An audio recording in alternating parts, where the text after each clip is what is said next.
to buy their check marks. It kind of took away like the whole point of the check marks. Yeah. Like the check marks used to mean something. You'd be like, oh, someone's got a check mark. I might listen to that person, you know. They might, you know, be a celebrity or be someone important. Now it's like every Joe Schmo has got $8 can have a check mark. It's not significant at all. Even when I see the check mark, I'm like, oh, that person that bought their check mark, you know. So it kind of went away. That's why a lot of the celebs actually got mad because they're like, right, I don't get to have the check where I'm different than everybody else. So I'm really looking forward to when the Mets start again. Oh my gosh, I'm counting down the days. Keep us ready to like, wait. We've been watching a lot of football, which ended, and well, Super Bowl's coming up. I'm so mad at who's in the Super Bowl. Patriots and Seahawks, pretty much my like 2 least favorite teams. I have a client that's obsessed with the Seahawks. He lives there in Seattle. He's his best day ever, year ever, I guess you call it.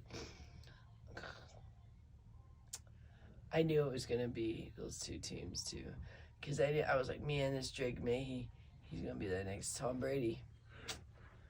And I was so irritated. Everyone gets so irritated when it's the Patriots again.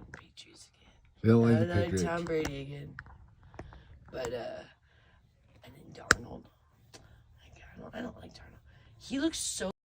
The little caricature they make of him than how he really looks. I'm like, it's a generous caricature they give for him. I don't know if you ever watched.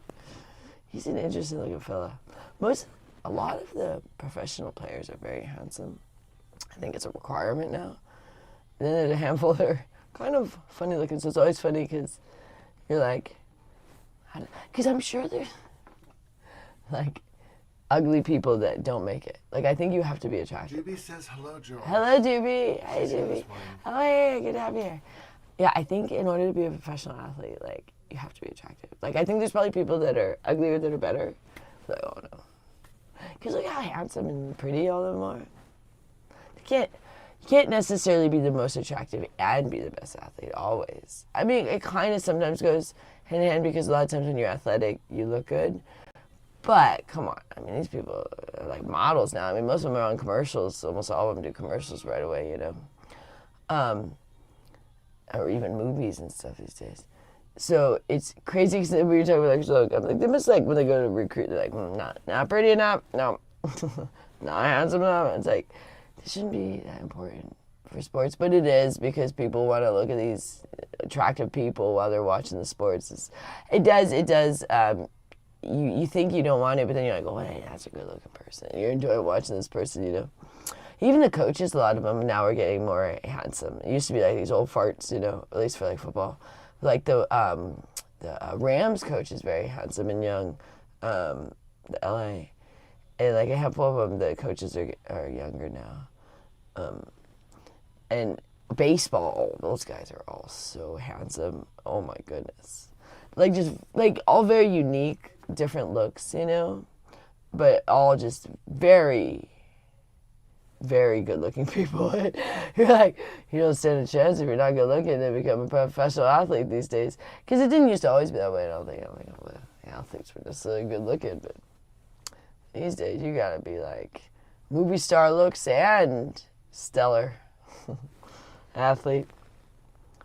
Yeah, we've been watching so much sports. It's insane. Like, Richard actually does not like sports as much as me. So often he's like, can we watch something else? And I'm like, but is there a sporting game on?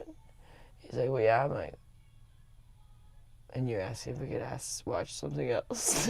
I mean, I'm like, totally like, I say you, but seriously, I that's how I feel. Like, well, is there a game on? Well, yeah. Well, then why are we watching something else? Put on a game. I'm not a fan of hockey, though. I tried that again last night. I tried betting on hockey, too. Actually, I got so darn close. I'm so damn mad. Get this, you guys. It was a $1.50 bet. They had, I don't know how many teams, but you put on there like 10 or something. I don't even know. You put like all the teams there. For the parlay, I picked them. And it was going to pay like $1,000 on like $1.50. I got like all but like 2, and the one was only off by like 1 point. And then the other one was a disaster for the other game. But I was like, I think I got like 8 or 9 of the legs. I don't know which it has on the phone. So I used to know when we would go, I marked the papers, but it's on the phone. And he's always like, you want to look at it? I'm like, nah, just tell me if I want or not. And we were bet. We just do this fun thing where we bet like $1. We really do. The most we'll bet is $2 now. Like, I mean, we'll do a couple of bets, so it'll be maybe $10 total if it's a bunch of games. But maybe not even $10, maybe just $5 because sometimes just do. But we do so many parlays like that. $1 can pay a huge amount, and so we won some the other day that the dollar paid 100. We won like 4 of them that did that. So that was a good day, but I did not win that $1,000 one. That was hockey. I didn't even know. I don't even know the teams. Like, just randomly picking. I don't know. Hockey, I just do not find interesting. I try to, because I'm like, I should find it interesting. I mean, I liked the movie Mighty Ducks when I was a kid. I love that movie. Emilio! The Mighty Ducks, man. You guys remember that from, was it Night at the Roxbury? Emilio! But I don't find it interesting. Oh, and I was watching, who is it? Was it the Washington Capitals? Is that their name? Versus the Toronto Maple Leafs, which is Justin Bieber's team. And I bet against them. I forgot that was Justin Bieber's team. I don't remember who ended up winning that one, but I don't know. I think it was tied when I fell asleep that morning. I put me to sleep right away. It's like 1-1. But I do struggle with staying awake after like dinner, because we do the protein diet, and when you're not doing a lot of sugar and you're just doing a lot of meat, like it actually kind of, you're like a bear, you're like hibernating. I notice I'll like have energy as soon as I like eat my meat, then I'm like, I want to take a nap. So that is one thing about the protein. You can get kind of sleepy. But we find that almost after every meal we take a little nap. But I think it's okay to rest. Like, I feel like when you're doing a lot of caffeine or a lot of sugar, or even like me with alcohol, or maybe if you're doing drugs, you feel like, oh, sleep when you're dead, they say, and just stay awake all the time. But sleep is really important. And I don't like to oversleep because then I feel like I'm being lazy, but there is an amount of sleep that's like really healthy, where you're like, really letting your brain recharge and recover, and it's very good for your looks. Like, one of the ways to look terrible is to stay up, like, and not sleep. You'll look bad real quick. I haven't showered today, so I'm not looking great yet. This is from last night. So you'll be hating on me, but I did get my sleep, but I, haven't showered, so I'll look better once I shower and freshen up. But definitely sleeping is one of the best things. Did you know that most people that are doing the drugs that keep them up go crazy more from the lack of sleep than even the drug? Like, the drug does make them crazy, but what is also like catapulting it is they're starting to lose their mind just from not sleeping. So a lot of drugs keep people awake, unless it's a downer, but a lot of the uppers keep people awake. And people start to lose their mind just from the lack of sleep. Because you actually, in order to stay sane, you're supposed to, it's like 3 days you're not supposed to go past, right? That's like really bad, right? Some of these people stay up for days. I've never done anything like that. I've never stayed up that long. I've never done a drug that's that much, that would keep you up, but that much. But I do enjoy sleep. I've always been someone that enjoys sleep. So I'm one of those that I'll sleep even if other people are staying up, and when it comes to drinking, I often pass out, so that puts me to sleep. But if I don't pass out, the alcohol does keep me up a bit. Richard said that alcohol actually keeps you awake because your body is trying to get rid of it. Like all of your organs are working really, really hard. So eventually it passes you out because you get intoxicated enough. But if you haven't passed out, why like it can keep you awake is your organs are trying to get rid of the toxin in your body, because alcohol is a poison. You know, it's a cleaning solvent that you're drinking. It's just varying levels. You know, some alcoholics will drink mouthwash, the one with alcohol. I did know one lady, I don't know how well this went, but she drank rubbing alcohol one time. She was an insane alcoholic. It was my sister's best friend's mom when I was young. People, I don't know about cleaning supplies. I know people will do that they'll snort or something, or inhale cleaning supplies. I don't know, but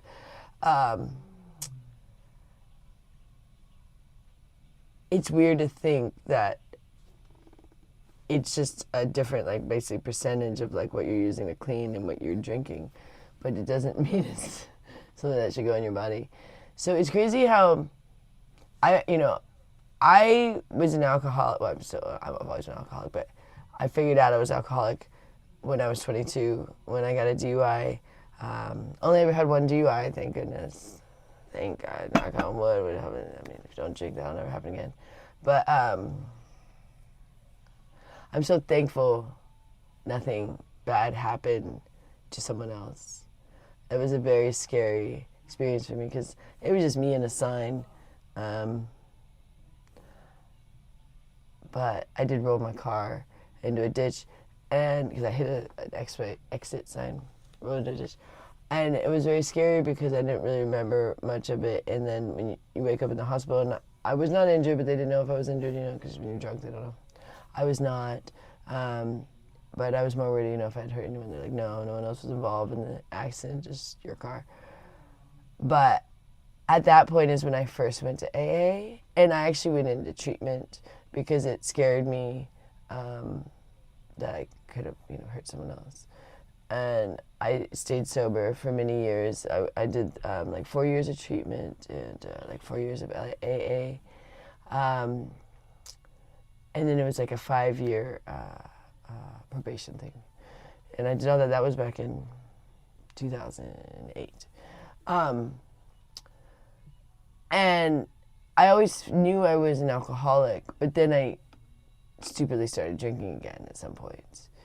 But when you know how bad it is and how detrimental it is and the stuff that's already happened to yourself, like my DUI, it's kind of hard to do even though you do. That's why I think that's why I was so catastrophic at the same time when I do, because deep down I know I shouldn't be doing this, and then I have all this judgment towards myself, all this guilt, already when I first start drinking,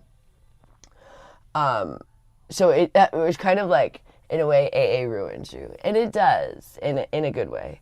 Because once you've been in there, it's hard to, and once you've accepted that you're an alcoholic, it's hard to you might do it, but you never feel good about it at all. And I'm not saying anyone necessarily feels good being an alcoholic, but some people don't know they are.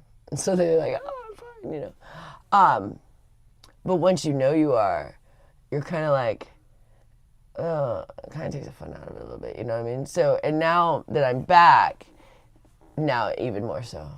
So a lot of people don't believe I'm sober. I am, because the AA is working. It's finally getting into my head, and I'm impressed with myself. I mean, I couldn't have done it without it, because I was not able to keep my sobriety anymore. I did for years.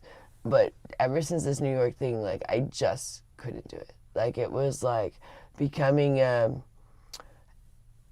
get X amount of days or X amount of weeks, and then I would slip up again, That was what was happening for a year, on and on. And then I would go to New York and just drink in New York. But even when I was in Vegas, I was struggling. And, but deep down, I always knew I was an alcoholic. There was almost, it became I'm I'm an alcoholic, it's fine, almost like a badge of honor I was wearing for a second. But now that I'm back in AA, I don't know, I just have a different outlook. And I do recommend it to anyone that's struggling. And I know you hate to hear that, because I hate to hear it too. It's like, I don't want to back to AA. It feels so it feels silly when you think, oh, everyone going around saying their name, sharing, reading from these books. It feels very religious. If you are anti-religion, it can feel very much like, oh, I don't want to, deal with this religious stuff. And that's why AA is very much, they try to not force anyone to have like a certain higher power. You just have your higher power. But it is helpful if you're an alcoholic. I mean, it's not just helpful, it's like you probably need it. I would say probably everyone that's an alcoholic needs it.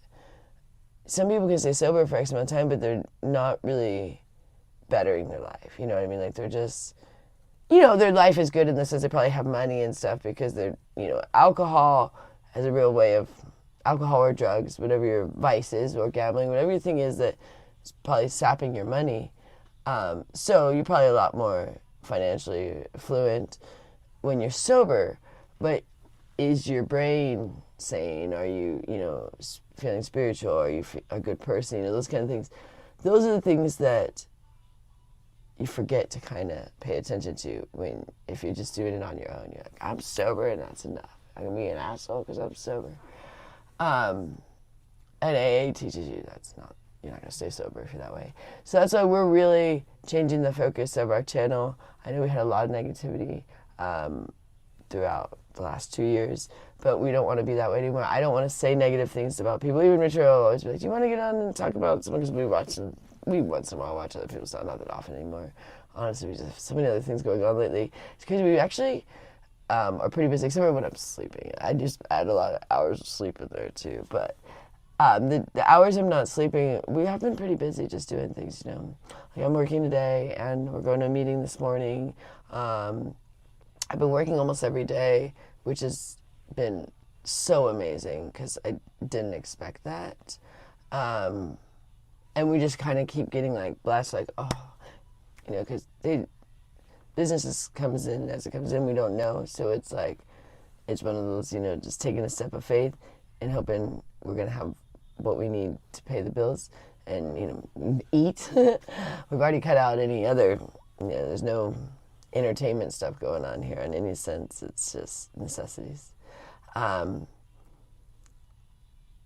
But I really feel that if you're struggling, the hardest part about going to AA is the first time you go, when you first walk in the door, because you don't know anyone. But I tell you what, go a couple times and you are welcome like crazy, because especially when you're a newcomer, it's almost like, oh yeah, that's enough, I got enough attention, Woo Wild says, what does he say? I'm a recovering drug addict and I'm in a program and it works. Yeah. Here I'm in the UK, it's different, but we all live by the 12 steps. Yeah, I heard about that. Actually, there was a guy that's from Ireland in one of my meetings the other day, and he was saying how different they are in Ireland for AA, where it's not so structured. It's kind of just like, but he said, but then they'll argue about silly things about what scroll is hung on the wall or whatever, the 12 steps on the wall or the 12 traditions. But he says that the format of the meetings are much more loosey-goosey. Some of them are much more structured. Some are much more loosey-goosey. Kind of depends on your flavor. There's so many different meetings, so you can really find, depending on where you live. But most places have a lot. But especially in Vegas, there's a lot. And LA. We want to go when we visit LA. We're going to go. I would have gone if I went to New York, but gosh, I don't know how long I would have kept going to meetings and I felt I was going to cave in. I didn't trust myself going to New York. So I decided for my sobriety, as much as I wanted to go in January. I really did. I was starting to pack. I was ready to go. But I just was like, can I make it? It was only going to be a week this time. And I was like, I don't know. I don't know. And that was now, like almost 2 weeks ago. So I don't think I would have made it that early on with my sobriety. It's just too fresh. So I'm not doing the counting anymore because I don't know. There was a lot of people getting angry with the counts. So I'm just keeping that stuff. But I'll tell you guys the significance milestones. But we're not doing the daily because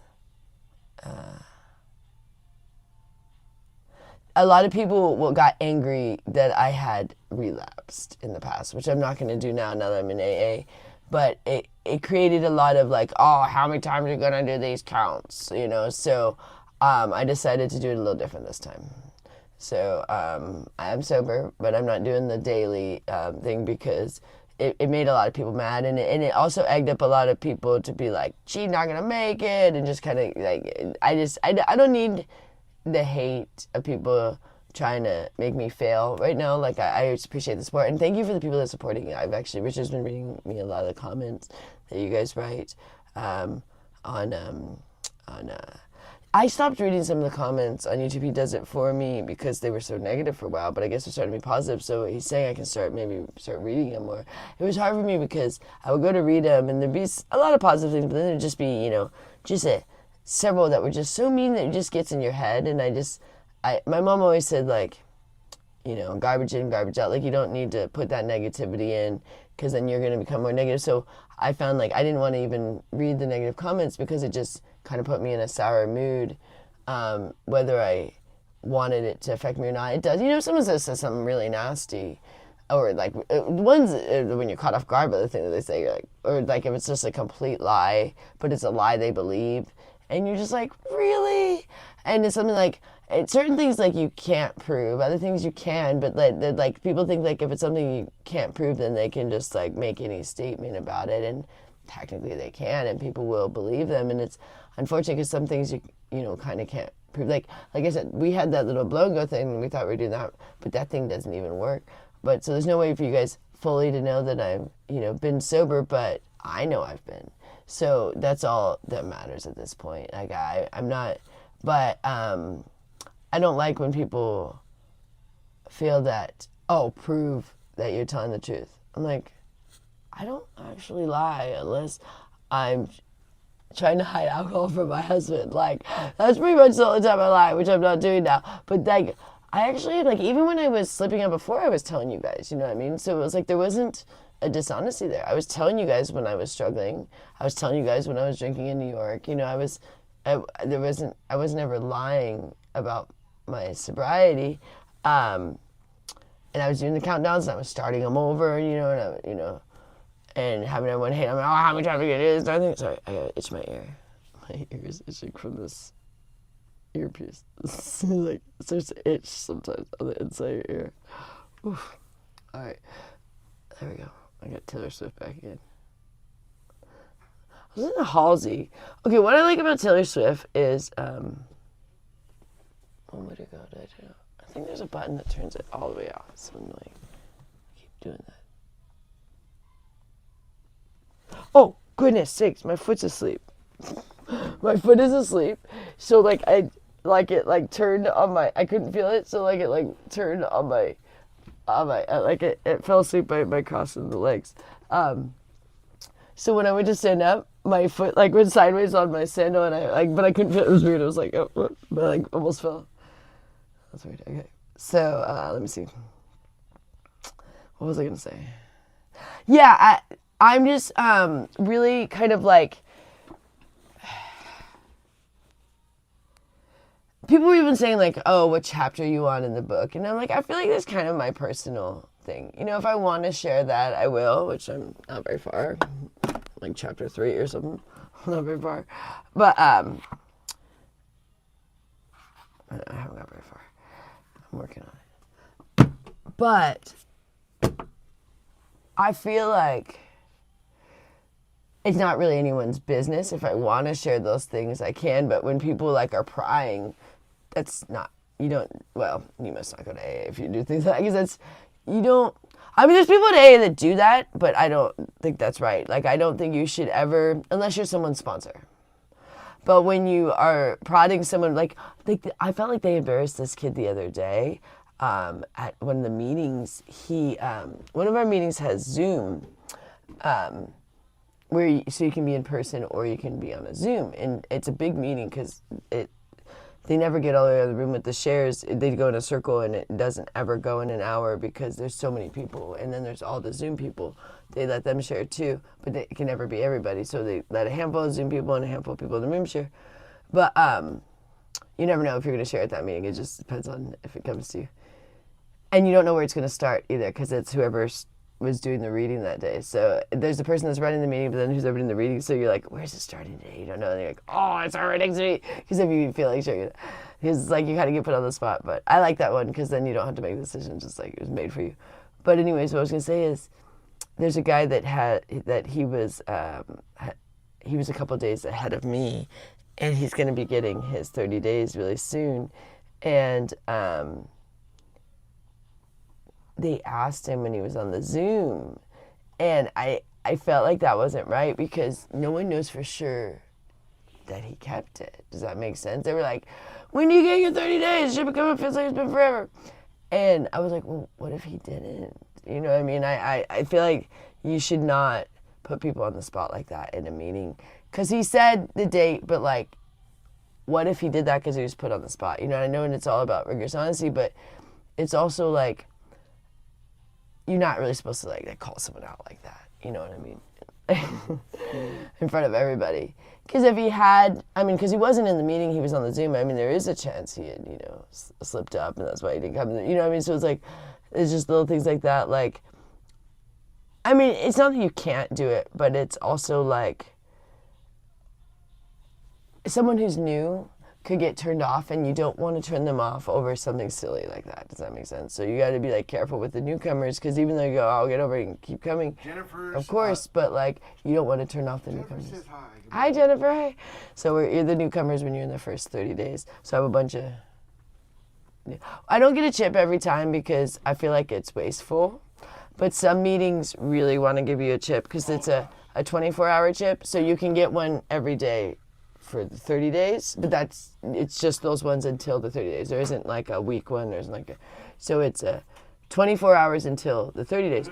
So you can get it every day for the 30 days if you want, but I feel like it's wasteful because they pay for those chips. Your donations pay for those chips. But I have like 7 of them or something because they insist on giving them at a lot of the meetings. Like, oh, come get your chip. Come get it. You already have one. I'm sorry. Come get it. So I have like 7 24-hour chips. But I could have got even more. Which like, you should give it. I was like, I just feel like it's wasteful to have that many. I don't need that many because they're the same. Actually, one of them's different. One of the places had a different one, which I was happy about. Let me see.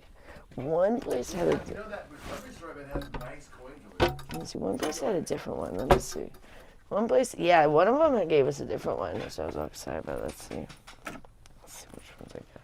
I forgot I put another one in here. I'll keep one in my purse. Right? Yeah. I got one in my purse. Oh, this is... Oh, no, this one's getting messed up. This is a bill one. I can't keep that one in my purse. It's getting messed up by my... What's happening? Oh, no, that's how they look. Oh, these are the bill ones. Oh, these ones are different ones. Oh, yeah, these are the different ones. That's the one that's got those ones. That place has the ones that have... Okay, so those ones are the different ones. All right, let's see. So, I have 3 of the ones that have Bill W. and Dr. Bob. That must be from that place. But then all the other ones just say 24 hours recovery, unity service, to thine own self be true.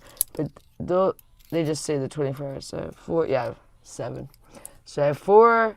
Oh, so I have 2 different kinds. That's cool. I should have got them at all the places so I'd see the different kinds, but some places really like giving them out. Other places it's kind of like more of a, they're kind of like, you have one? Okay, you're good. Other places like, oh, you gotta get one every day. I think I like the bill one. I'll keep that one in my purse. That was the one I had in my purse. So I keep one in my purse. Richard has just as many too. We'll go from there's 7 each. You can get it every day for 30 days, but I didn't want to. I mean, they have to buy. I mean, they're not that expensive, but they do have to buy them. So rarely ever seen a person fail who has thoroughly followed our path. So keep that in my purse. Reminder: stay sober. 24 hours. Yeah, just stay sober for 24 hours, and then another 24 hours, and another 24 hours. That's the idea. 30 days of 24 hours. You'll be doing good. I enjoy it. You know, I honestly thought it was going to be a chore. Like, oh. But, you know, the day I decided to go, I was ready. I really was. It was, like, I know I had told Richard, you know, if I drink again, I'm going to go to treatment or AA, but I really was ready the day I decided. I said, you know what, because what had happened is I drank right before Christmas, like a couple days before Christmas, and I almost missed Christmas, but I made Christmas, and I didn't drink, I didn't drink, from the 23rd to, the 27th, and I drank on the 27th, and then the 27th, the 20th. And so I was I was starting to realize, I almost missed Christmas, then I almost missed New Year's, and our wedding anniversary, and I was and I didn't, because I stopped, but it really dawned on me that I was, starting to really miss my life, you know, where I'm missing things, I almost missed Christmas, I almost missed New Year's. I didn't, because I took the initiative to not drink, but I had to consciously, I was white-knuckling it for those couple of days, I'm not going to drink on these holidays so that I don't, ruin the holiday, because if I drink, I'll ruin the day. So I was and then I was this is just getting ridiculous, that I'm not going to make it 2 days after Christmas, and then I drank again, and then I was gosh, I'm not going to make it New Year's, you know. So I wanted to quit before the end of the year and start a fresh year, which I did, and it feels good. Feels really good. So, yeah, and here we are. So 30 days, so it feels really good. And I'm proud of myself. You know, I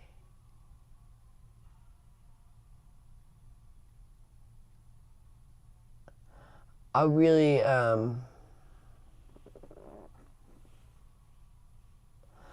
I'm really excited to be sober, I guess would be the term. It's been a wild journey, and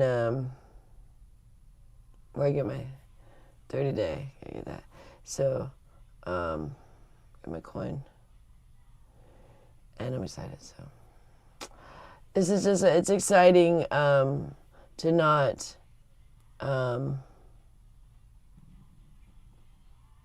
I don't know, wake up just feeling like crap every day, you know? And worrying how, honestly, what was getting really scary is I didn't know how, what condition I was going to be in the morning. Because I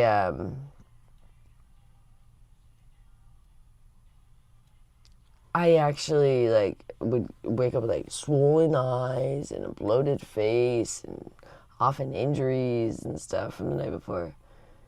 And often really big bruises all over because I'd fallen somewhere, and not even remembering how I'd gotten most of my injuries half the time. It's jeez, it was ridiculous, and I was tired of it. So it's a fresh year. It feels good. So get my 30 day.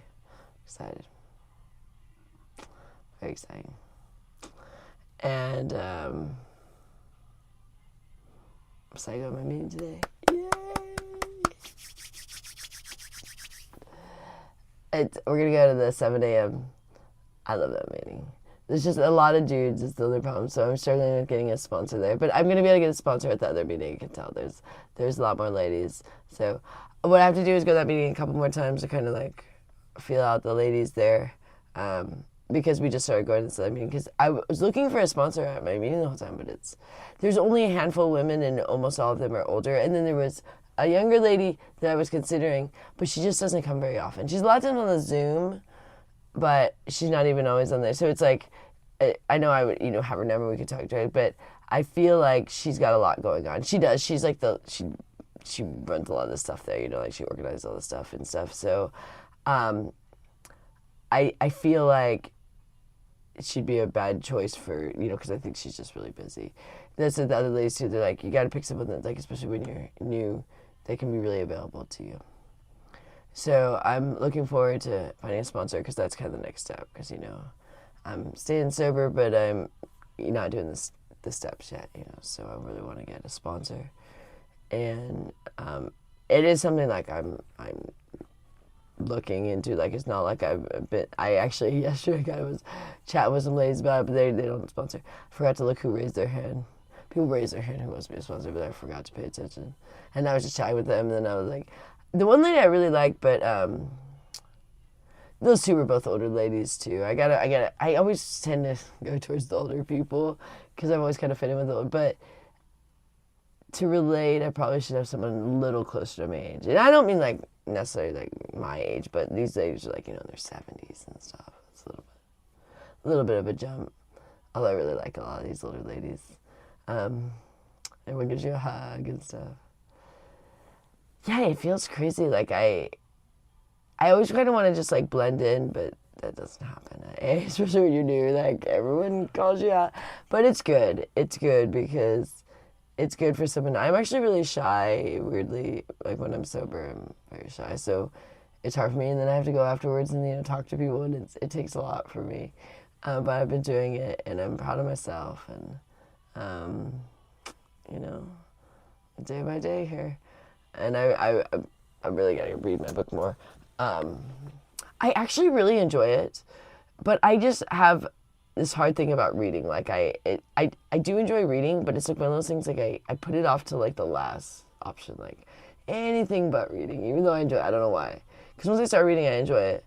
But then it's always like, oh, I'll get to it later. But then I sit down and I enjoy it. But then I'll be like, I put it off, but I don't know if anyone else is that way. But when I actually read, I do enjoy reading. My family are huge book people. Oh my God, we used to spend like 4 hours in bookstores when I was a kid, all the time. That was a common occurrence, like at least every Saturday.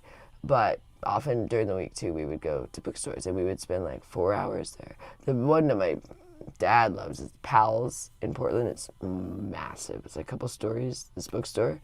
And we would set a time, which would be about 4 hours, to meet back in the front. And everyone would go their separate ways. There were 6 of us when I was with my dad and my 2 stepbrothers and sister and stepmom.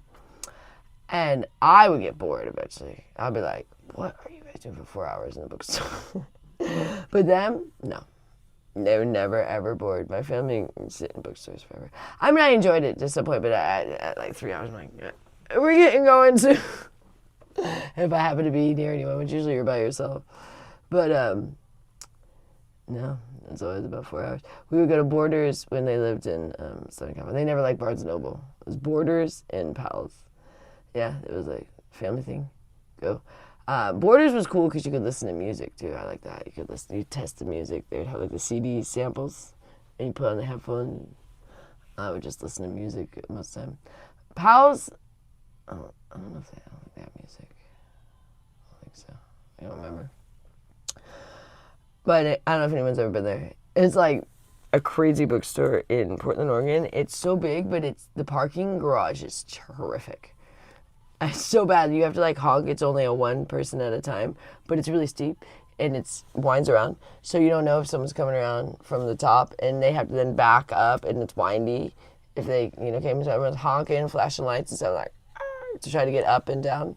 And you have assigned spots, which my dad hated because he's like real particular about picking his parking spot and putting him in little dinky spots next to other cars, and he hates that, And they assign you a spot, and they're always really small spots. And you gotta squeeze your car in there, and then your car gets hit by other cars, with the door and stuff, and now you get all pissed off. But it's a crazy parking lot. But it's such an old building, so it's just the way it is. It's kind of how the Link is here. It's horrific. The Link is just horrifically designed, especially with the water thing. They finally fixed that. It used to be the Imperial Palace. People hate that. It has horrible reception in the casino too. That place is just weird. The whole building is just weird, and the parking lot is so old and so crappy. It used to flood like crazy, but they made this huge thing that's helped quite a bit. But just water rushes through there like a river. Oh, Casper's just laying here, just like the cutest. I have the cutest bunny in the whole world. You guys might have a bunny and argue with me, but sorry, I win. No, I'm just kidding. He really is a cute bunny. I mean, he's got so much personality. And he's just cute with his little, like, gremlin little eyes. He's got, like, the gray around his eyes. I mean, he's just staring at me right now. He doesn't like, so when he lays down, like he's doing right now, he wants me to come pet him. And right now he's looking at me because he's like, why don't you come pet me? Like, he doesn't really understand when I'm doing something else. He's like, I don't understand why you're not giving me attention. Like, I get you're doing something, but why? Come give me attention. He wants attention 24/7. And I found when I was, drinking, I was ignoring him a lot. And he does not like it. He didn't even like when I had it, like, on my breath. Like, as soon as I started drinking, he was like, didn't want anything to do with me. Animals are very perceptive of, like, that you've changed, and they probably in a strong sense. And it was funny, like, he did not like me when I was drinking. So, he's much happier now. Also, he's happy I'm not leaving for New York and LA all the time.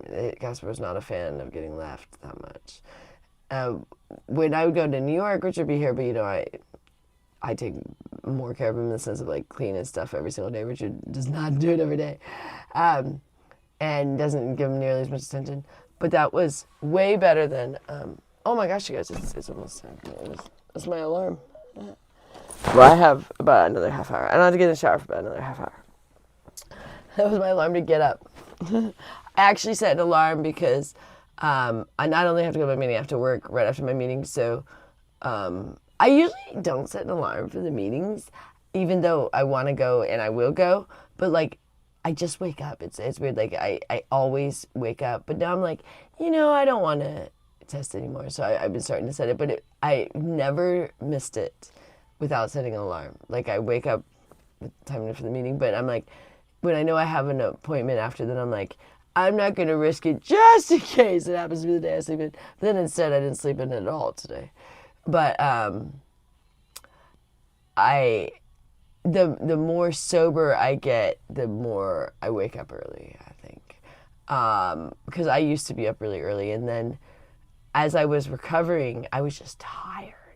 And when I was drinking, well, of course you're tired. And you get hungover the next day. But when I was recovering for all this month, I've been very tired. So, yeah.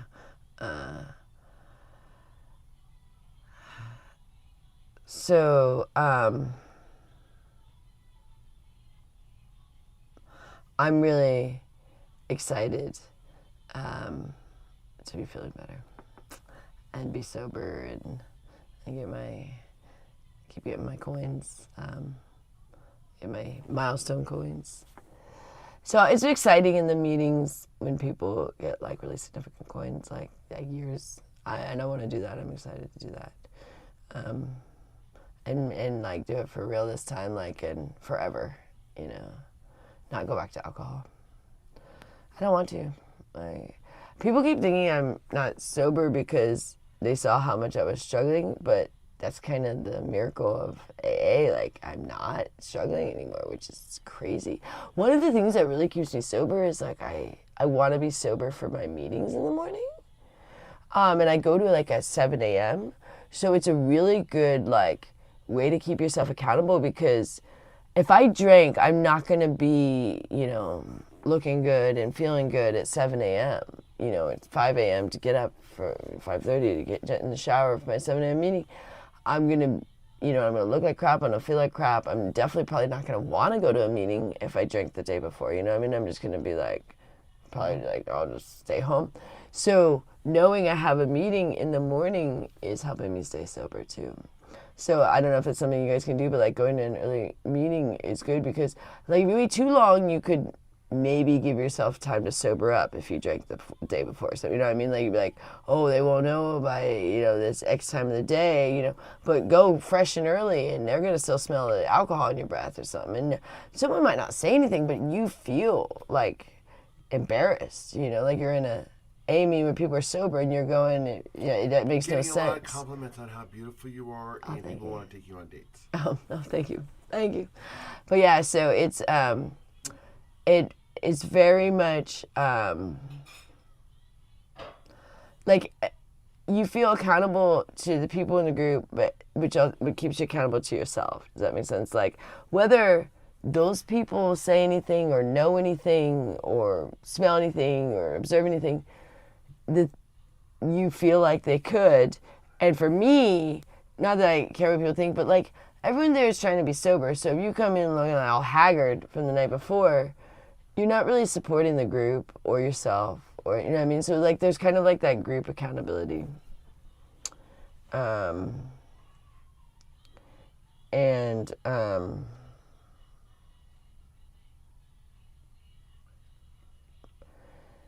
It's really like the morning meetings really help with that, because I don't know, just something about also like it also helps you for the rest of the day, because once you go to a meeting, it's hard to want to drink too, like because you just got all like filled up with all this wonderful inspiration of not drinking. Then you're like, it's just weird to then go drink. You know what I mean? So they're extremely helpful. And if you need to go to a bunch a day, like We might just go to 2 today. yeah, we might go today. We might go to the speaker one. Oh yeah, we want to go. There's a speaker one that's closer. We really like this other speaker one that's too far, because if Gloria wants to go dancing, she doesn't want to go before or after the meeting. It'd be either too early or too late. So we either have to take her at 6:30 or like 8:30, and she doesn't want either of those. She wants to go at 7:30, and our meeting's at 7 downtown. So which is 30 minutes each way. So we can't. That's not really an option for us on Friday, but we really like it. We went one time and they. I think they weren't feeling good. They didn't go dancing.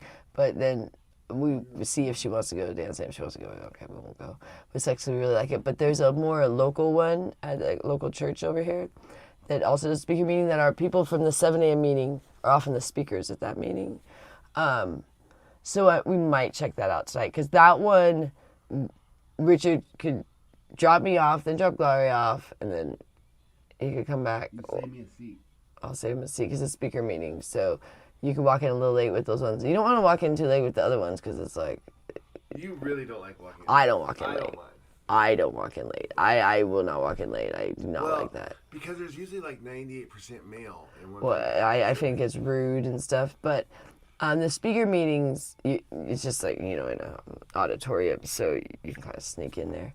But I'm going to go on time. But Rich has to take Gloria, so he'll be a little late. She'll have to go a little early, though. I'll probably drop her at like 7. She's sometimes like going at 7. You drop her on 7 and then come right back. Drop me, I'll go a little, I'll go like 7, I'll go like 6:45, drop her at like 7, and you pop over. But that's PM, we're talking PM, because we're going to the 7 a.m. morning one, that one's for sure. We also like this 2:30 one, and we like this noon one. So there's a lot of options for us. We also like this 5:30 one. We like a lot of the meetings. And we really like this 8 a.m. one. That one we'll go tomorrow to the 8 a.m. one. So yeah, we enjoy it. And it helps. So if you're struggling, it helps. I mean, it's the key. It's the key to sobriety. It really is, because you do need other people to help you, especially if you're all alone. So luckily I have Richard, so it's much easier for me when I get home. Like he's pretty good about making sure I don't get alcohol, and so it's like, I don't go to the store, I don't do the errands anymore. I've cut myself off from that because I couldn't trust myself. I was struggling with, like, every time I went to the store, I would get alcohol. So I'm like, I'm just not gonna go. I just don't go anymore until I might never go, because Richard and I like doing the shopping now, so it kind of works out. But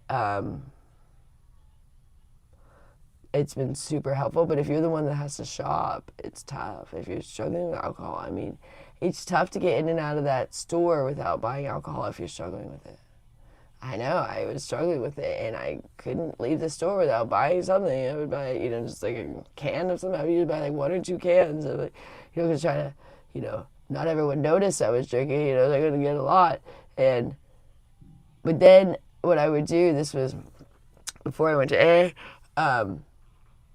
I would be awful the rest of the day because like if I had had a can or two, like the rest of the day you're like, I just want more alcohol. You're sitting there and I'm like, I can't get more alcohol because I want, like it was like this terrible thing. Did you want to? I was thinking maybe you want to go to the movies tonight because the premiere of the President's Wife's movie. I am not going to see that. Excuse me. No.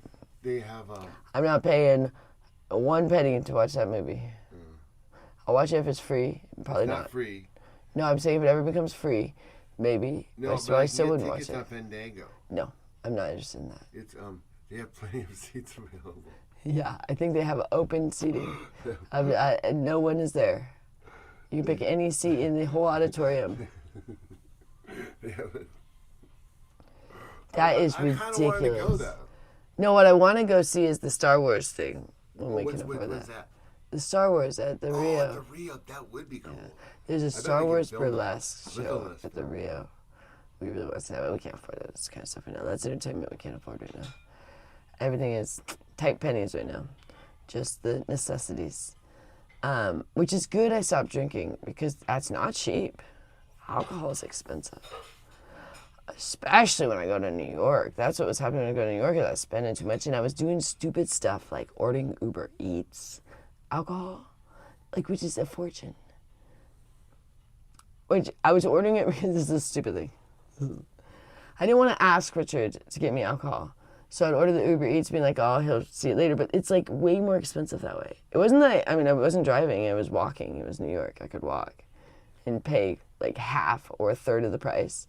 But I was like, oh, did I have to ask Richard for money? Like if it was something where, like if I had, because what I do when I'm in New York is I give all the money back home so I don't spend it stupidly. But then I spend it stupidly in other ways.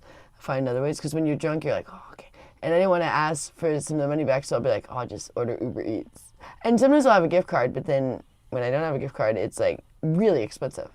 And it goes to our PayPal and then goes to our account, and you'd be like, so it takes like a day or two from seeing, and they'd be like, what the heck are you doing with all these Uber Eats? And I'm like, I don't know. Like, it was such a stupid thing. Like, it was like thinking I'm hiding it from myself or from my family, but then it's like actually became a more catastrophic thing the way I was doing it. It's like, I don't want to ask today for the alcohol, so 2 days from now I'm going to have to apologize for the Uber Eats. It's like, it was just this stupid thing, like, because it makes no sense to do that. Like, because I didn't want to ask today because I'm embarrassed because I didn't want him to say no, because I should be told no when I'm drinking, and I don't like to be told no when I'm drinking. So I finagle different ways, like, how can I get this without, like with credit cards or something. He's like, why are you running out of credit cards? I would have given you the cash. But I didn't want to ask, so it ends up, the sneakiness creates more havoc. And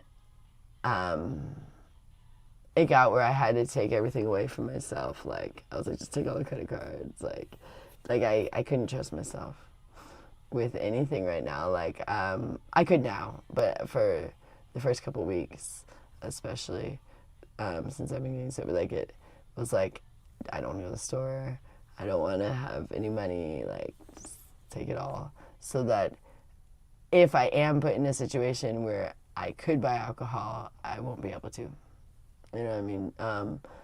And it's kind of crazy that it came down to like where I couldn't even really trust myself with my own money, And I don't know if other people get that way, but if you do have someone that can monitor that for you, that's awesome. Not everyone has someone that can monitor, but sometimes it's necessary in the beginning because like you really can't trust yourself. And it's a scary feeling when you're just like, okay, like, cause I'll like not even plan on, like when I was getting the alcohol, it wasn't even a planned thing, like I'd be like, I just like go to the store and I'd be like, oh my gosh, I want to get alcohol, you know what I mean? And then I would like get it. But that's what they kind of say, like in AA, where it just kind of like sneaks up on you if you're not paying attention. So you got to be really diligent and, getting in the book and working the steps and getting sponsored and stuff, like, which I need to, because one day it'll just creep up on you if you're not, doing the work to stay sober. And then you end up, you're in the grocery store and you buy yourself a 6-pack or something, without even thinking. And it's crazy because it's such a destructive thing. And it's weird that for certain people like me, such extreme measures have to be taken, and I have to go to AA, and I have to not allow myself to do anything, you know. And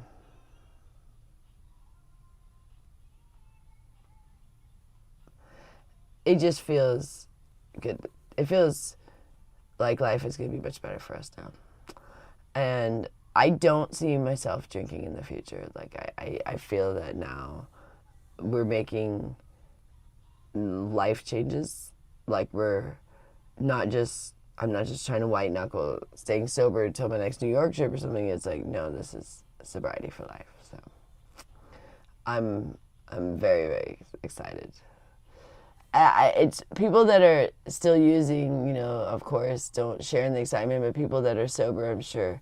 And I've been getting a lot of love from people because it is nice when, like, some people say in the AA meetings, like, if no one had the courage to come, then the meetings wouldn't exist, you know what I mean? And you do need each other. You need the camaraderie and the fellowship. And so it does take all of us that decide I have an issue or something to go, and, you know, whether you go to NA or AA or OA or, they got all different ones, you know, whatever you're, they have GA for gambling, I mean, they have different ones.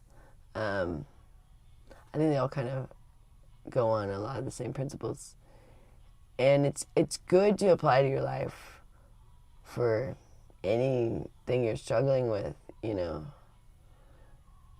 And so, I don't know, I just feel like we kind of found our place again. And thank you to all you guys for recommending AA all this time. And then also, Annette was the final one that had recommended it. I mean, I had been, when I was younger, and Richard had been when I was younger for many, many years.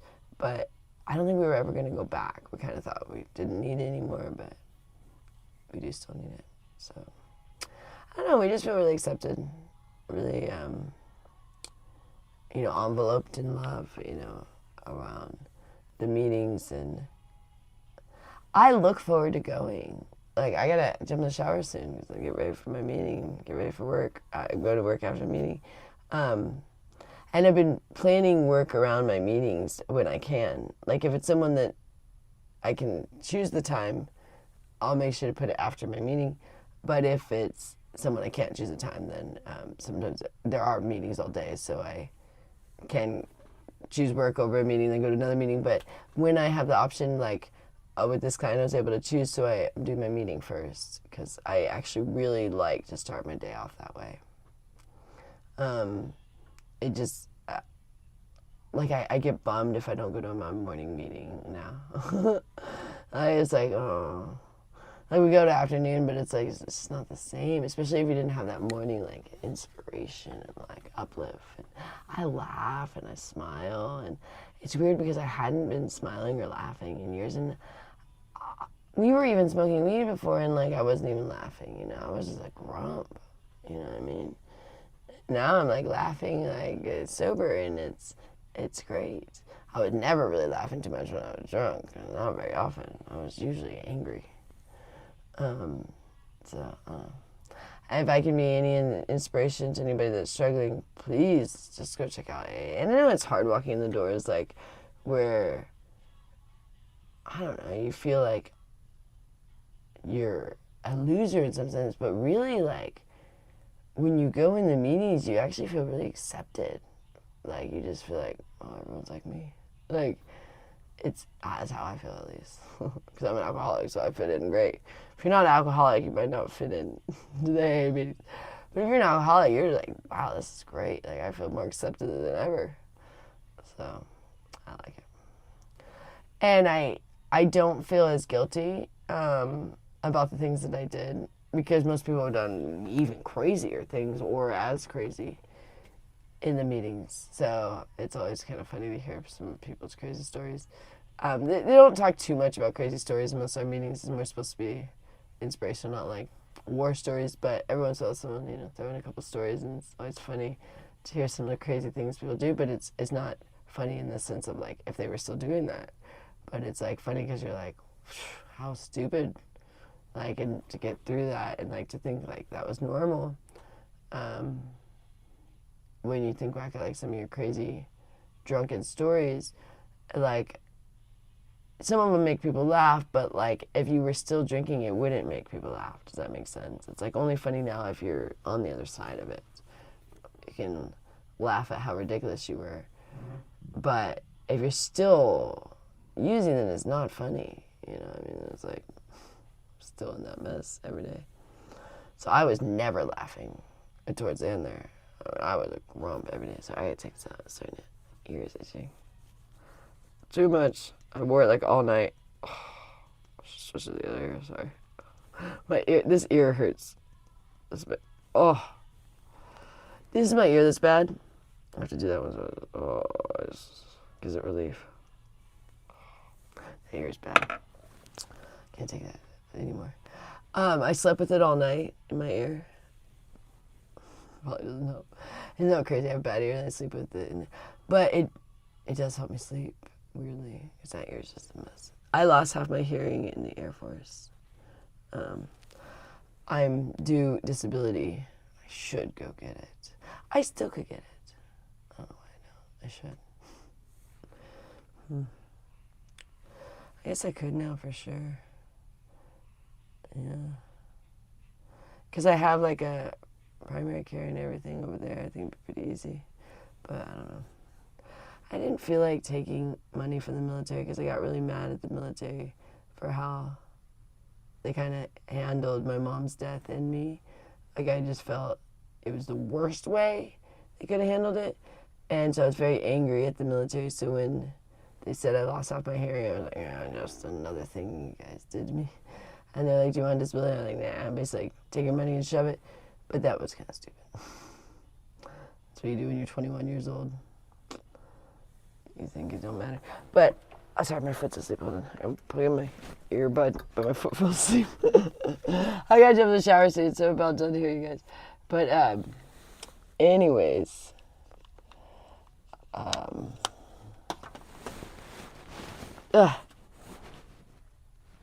Oh, dear. Okay. All right. My foot fell asleep for a minute there. I'm going to get in the shower here in about like a couple minutes. So I'm going to end here. I don't know if Rich wants to chat for a minute. Rich, are you listening over there? I don't know if he's watching or listening. What he's up to. He's working. Hey, there he is. Okay, because I'm going to jump in the shower. Thank you guys. I just want to check in because I just had a little energy this morning. I was like, you know what? I should just do a little blog, check in with everybody in the morning. I may or may not do one later. It just depends. We have a lot going on today, so we'll see. But it was nice checking in with you guys this morning. I'm going to go to my meeting and go to work. And sorry, I think I have something. I'm going to take a drink of water.